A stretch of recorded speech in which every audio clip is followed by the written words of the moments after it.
And my co-host is Cindy Krafka. Good to see you all. Huh? What's the name of the show again? Native Honor Hours. Oh, good for you. You're catching on. It's been 10 years. It took me 2. It's been longer than that. Was that the name when we very first started the radio show? That's the name of the show, because hours we were on, I think it was 2 hours we killed. Imagine that, us killing 2 hours of the public airwaves. That was the UNO airwaves. That was so public. UNO took over and wanted us to send them what we were going to talk about. Well, we've got some things on the show today, so we kind of want to get to them.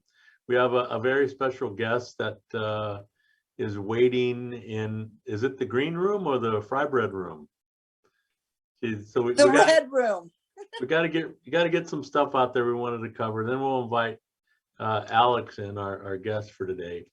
But first, we want to talk a little about it's that time of year where little kids put on paper pilgrim hats, and teachers put little paper feathers on all the little brown kids, and we celebrate. I guess eating turkey and killing Indians or something like that. Happy Genocide Day. Well, Thanksgiving. But, we have to say that, we celebrate, we're thankful people. We give thanks, and we just, some of us don't give thanks for pilgrims coming by. And we're giving thanks the pilgrims didn't kill us all.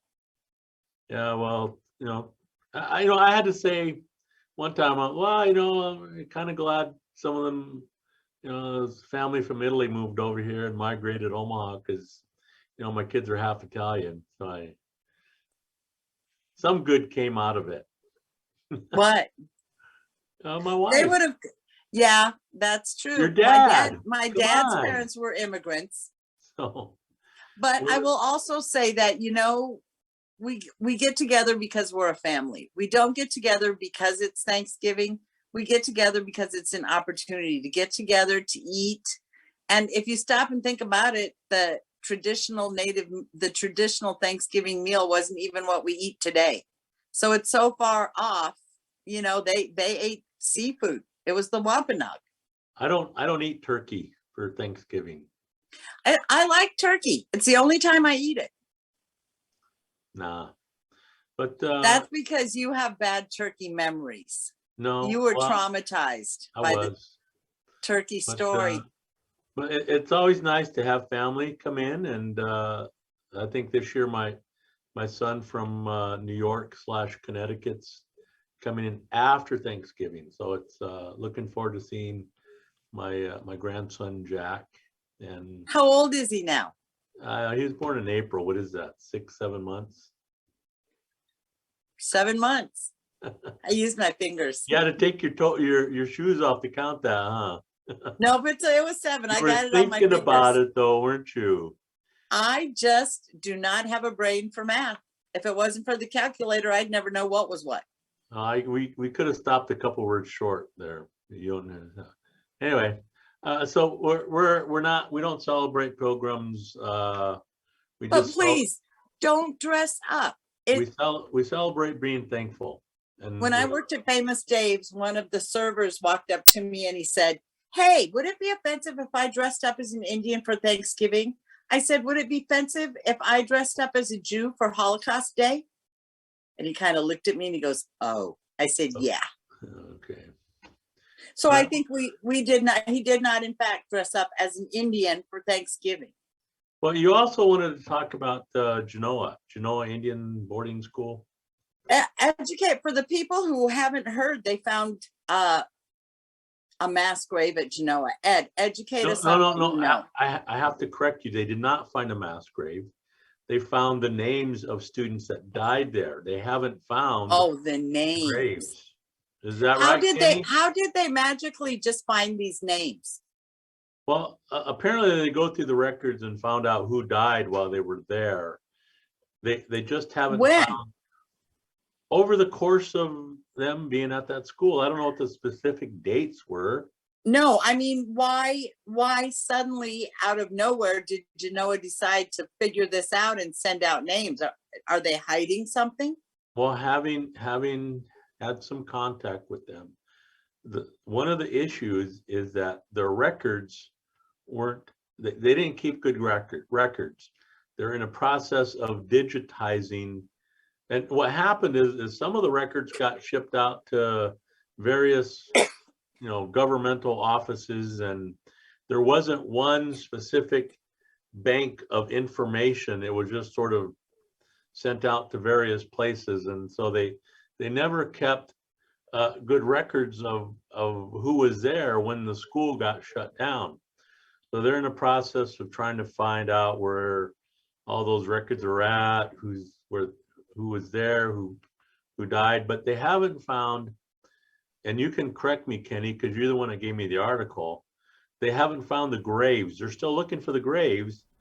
And I was discussing this with Kenny when he sent me the article. I'm surprised no one has mentioned the reason why they think they won't find the cemetery. And it's because in the 30s, after they closed, the school down, they had all these public works projects, remember? Mm-hmm. As a means to try to get out of the depression. So there was that era stimulus package. And one of the things they did was they built a canal, the Loop Canal. It was almost adjacent to the boarding school property. Yep. I was told by the people up there that they think, or they suspect, that when they put the canal through, they built the canal through the cemetery. And when you did that, you just plowed through, and we didn't have any laws that protected the grave sites of anybody. And the canal's there now. And what happens when you put water through there? It washes away a lot of the the skeletal remains. So I don't know if they will ever find any grave sites there, because like I said, they suspect that it was that there's a canal over it today. Is there any way, Kenny, is there any way you could do some of that ground penetrating radar? I don't have anything for that, but Ed was right on that. No, I mean, though, would it be possible? What did you say again, Kenny? See if it was in the culvert, could they do it? He said he doesn't have any ground penetrating radar material. No, he said something else. Oh, I think you're right about the grave sites. They weren't found yet. But I don't know. When I listened to the news, it was on NPR and stuff. It made it sound like they did find the mass graves, but yeah, from the articles, it sounds like they don't know where they're at. Yeah, and like so I wonder why they didn't dig those bodies up and relocate them before they put that Cindy, they didn't care. I know, that's what I'm saying. It just seems the timing just seems kind of funny. All of a sudden, all the numbers are rolling out of the schools, and all of a sudden, out of the blue, Genoa just says, "Oh, here's 100 names." I wouldn't. They've been.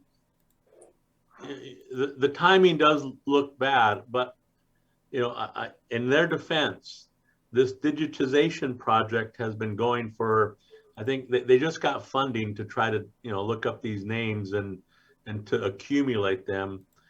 So I know that they've been doing this for a couple of years, and they just got funding.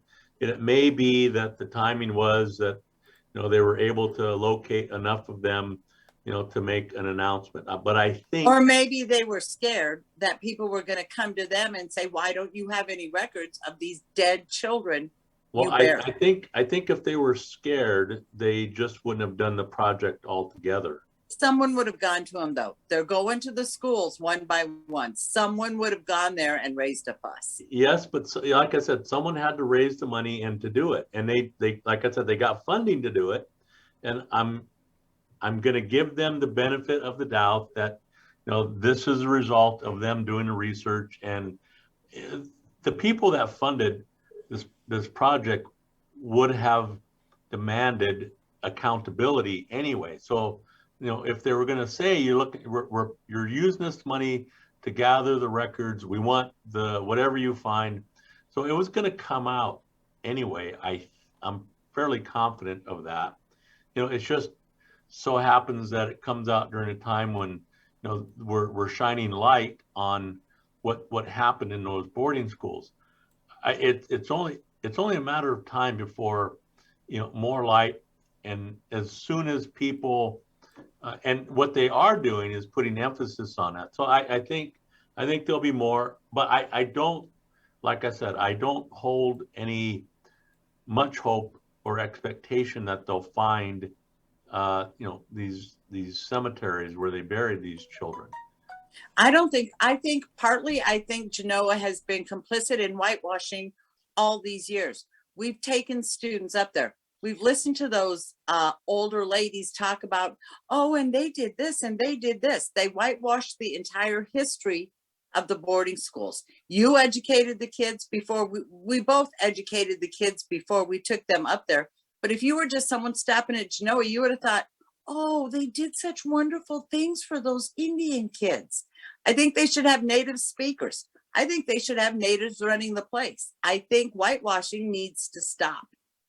Well, like I said, in their defense, they have asked me to speak, and you know, they have changed, you know, not entirely in the direction that we want, but they have changed the narrative of those films where it made it seem like, oh, this was a, you know, vacation, you know, camp school for these kids. They have, I don't know if you've seen the last video, but they do indicate that, you know, that they were there by force and that it wasn't a great experience for all of them. So For all of them, for any of them. You know, I would agree with you that when we first went up there, you know, the videos that they showed and, you know, the presentations that they made it appear that, oh yeah, this was a happy place. But, you know, I believe that narrative is changing, and they have invited the Nebraska Commission on Indian Affairs as part of the group that requested, you know, the donations for funding. So I think it's trending in a better direction, and I think the more information that comes, you can't hide from your past, and especially one like this. And I think that once more information comes out and it gets, you know, they're able to do more research, there's no way. Was Genoa a religious or a governmental school? No, Genoa, it was a federal boarding school funded by the U.S. government. Ran by who?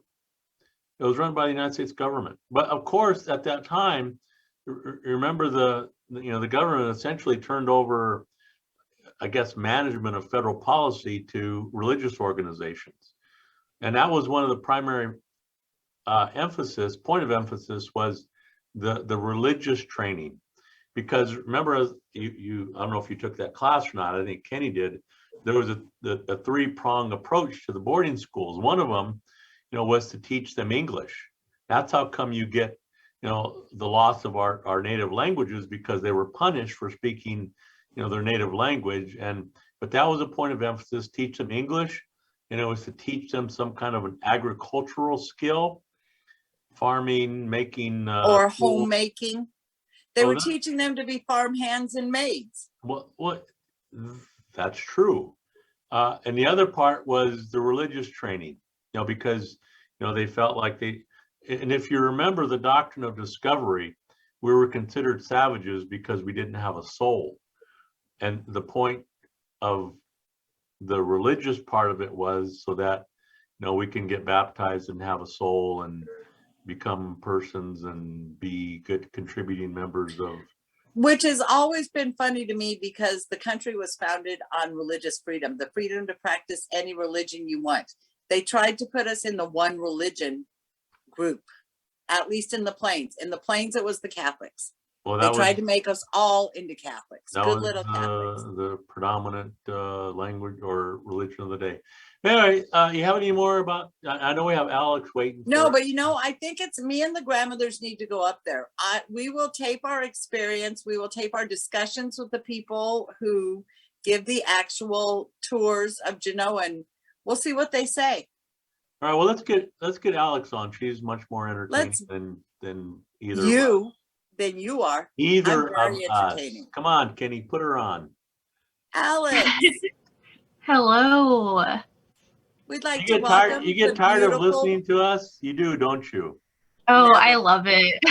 All right, so you're here today because you're involved in at least one. Would you like to introduce her, Ed, or are you just going to start talking to her and not let anybody know who our beautiful girl is? I thought we took up all the time, and we want to give her as much time as possible to tell us what she's Well, doing. let's introduce her so people know who she is. Introduce I her would real love quick. to introduce former president of Intertribal Student Council, Advocates, Native American, Alexandra Walker. Alex, how are you doing, honey? I am doing wonderful today. I am super excited for this weekend for my event that's Tell going us about on. it.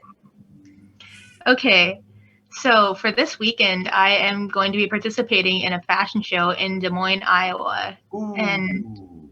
yeah, so I've never done anything like this before. Have you You'll be practiced? amazing. Thank you. What's it for? So it's a form of activism as a protest. So the name of it, or the title of the fashion show, is called "The Truth Will Not Be Whitewashed," and this is my my second job's project for a program they have called Truth Giving. So as we were talking about Thanksgiving earlier, I was just thinking about this in my head. So the time will be from 1 to 3 p.m. and it will be in person and virtual for those who can't make it. Can you get Kenny a link so we can put it on our page so we can watch it? Of course, I can. Yes. Yay. Kenny, So- can you do that? Yeah, I'll do that. You mean, okay. Yeah, it's this Saturday, and I'm super excited for it because they're like doing our hair and makeup and all of that, and they're putting us in a hotel and Ooh. paying for stuff. So, Oh, so who are the designers? Sunrose Iron Shell, who I believe is a Lakota artist, Yeah. and yeah, and then the second one is actually one of my aunts. Her name is Jessica Walker, and she's from the Winnebago tribe.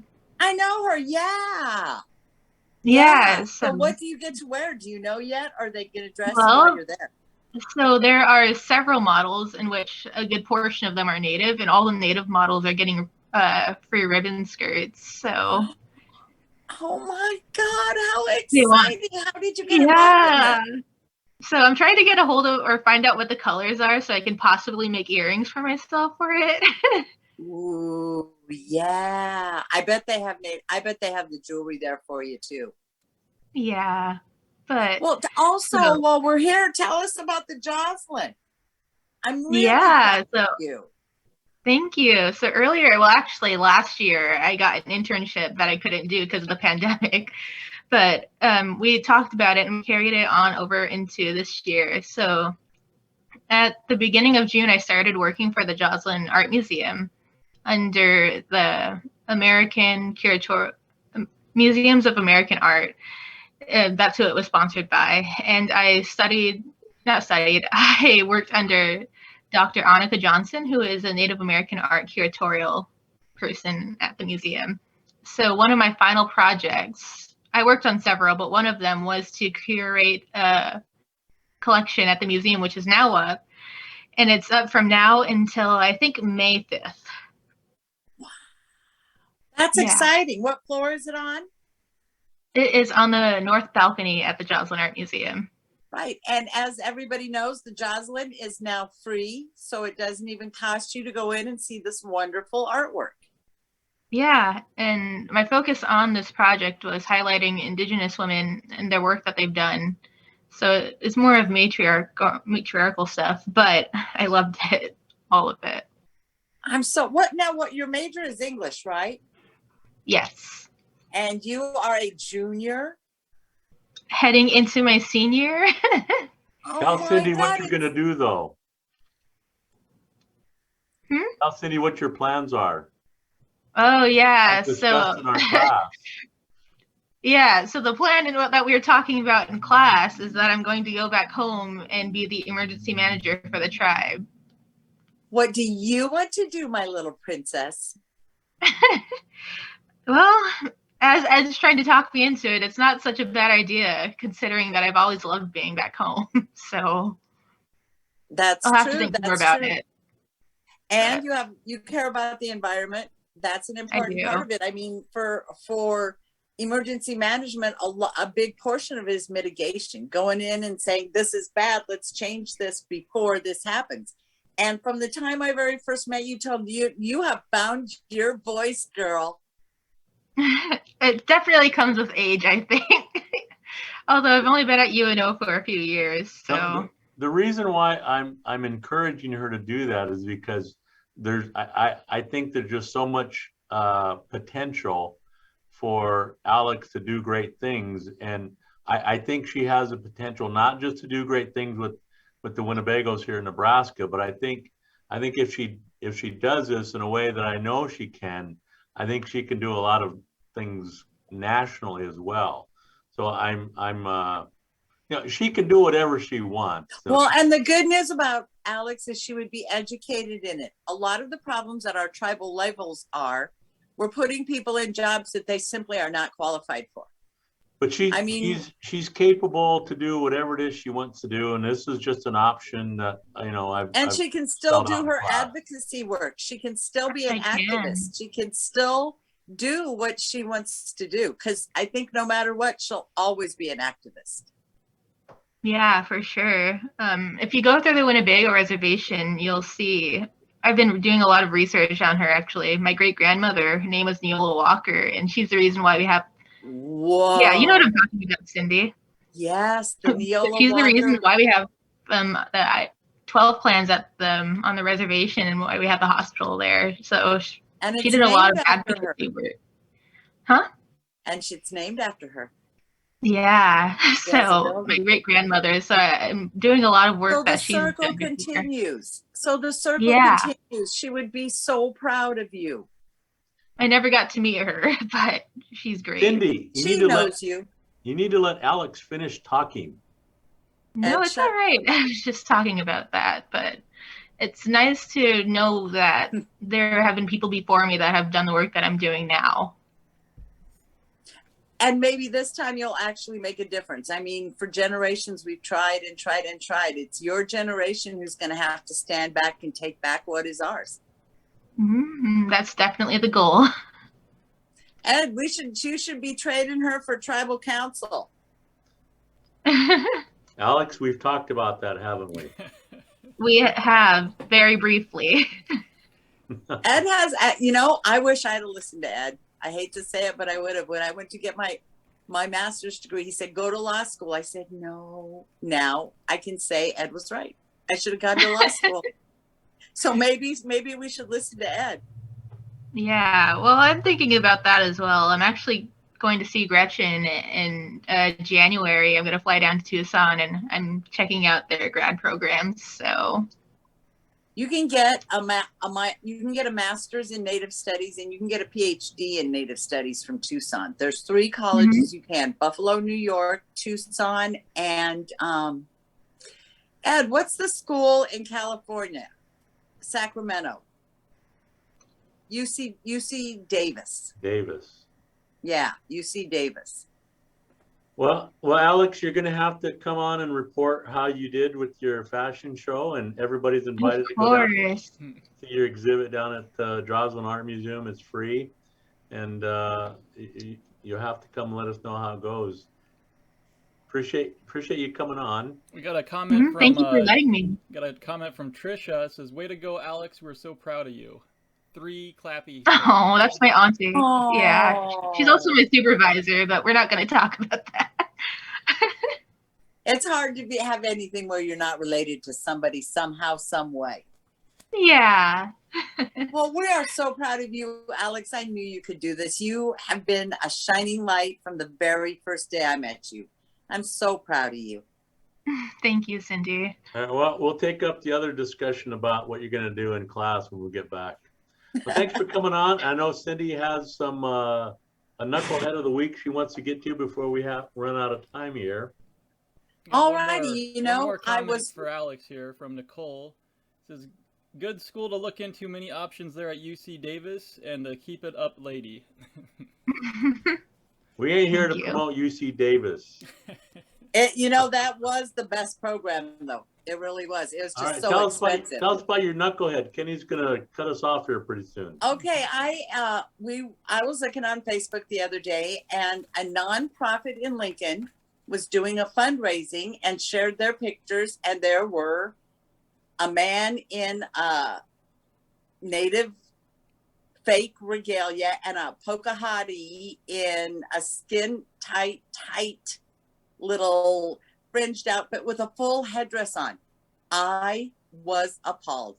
And when instead of making it a teachable moment, which is really the way we should all be going, before we attack each other, maybe we need to explain to each other why it's offensive, why it is so bothersome. But what really saddened me to see was that the person attacked the person who posted it, said things like he was 100%, his father's 100% Apache, which almost makes it worse. Children who are raised by Native parents know that's wrong, and know that's wrong from the very beginning. I know regalia, when I put on regalia, I put it on to become more me. When I put on a costume, I put it on to become somebody else. So there was no resolution, and it turned into a big brawl on Facebook. And one thing I'd like to point out is nobody who's not Native has the right to tell me what I should and should not be offended by. I am offended when I see caricatures of Native Americans on Facebook and on those pictures. And the only reason I'm not saying the name of what the nonprofit is because I've worked with that nonprofit in Omaha. It does good work for a bunch of people, but it saddens me that the higher ups feel like they can do this and then accept no apologies, no responsibility. We'll do what we want, and that's that. And my point in contention of this is that you're an organization that worked with youth, and to sit here and perpetuate, to me, once again, I will say it's not about offensiveness. It's about perpetuating stereotypes and ignorance when you're a group that is directed towards helping youth. And you should not be perpetuating that type of racist, stereotypical imagery when you're dealing with youth. Do something that's positive, that will display and show what we are really about, and not about being fake Indians. And I don't care if the guy was a tribal member or not. You just don't put on fake stuff and go. The woman had on a full headdress, Ed. I mean, literally, how much more offensive could you be? You know what? Like I said, it's not about offensive to me. You keep using offensive, and that's fine for you. But for me, it's about what you're doing in terms of educating kids and the image that you want to portray. But having said all that, I know Kenny's giving us the finger again, telling us that we have to go. But once again, we're not going to be here next week. We'll be here in December, and hopefully maybe Ed will dress as Santa Claus for the show. No.